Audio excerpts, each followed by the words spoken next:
suddenly મારી લાઈફમાં બરોબર હરેકની વસ્તુની જ્યારે હજારો વસ્તુ આવી જાય ત્યારે સિચ્યુએશન માઇન્ડને આઉટ ઓફ કંટ્રોલ થઈ જાય એ ભાઈ આપણા ભગવાન છે આ આપણા ભગવાન છે બધા આપણા ભગવાન છે એટલે કૃપા કરી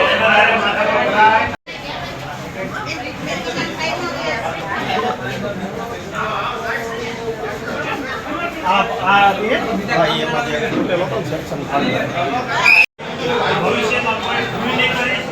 સોગંદમાં ભગવાનના ભૂતનાથ મહાદેવના એના તકની દુનિયામાં છે બીજા કોઈ કરતા નહીં ક્યાંય પણ સરકારી નહીં પ્રાઇવેટ નહીં કરતા નહીં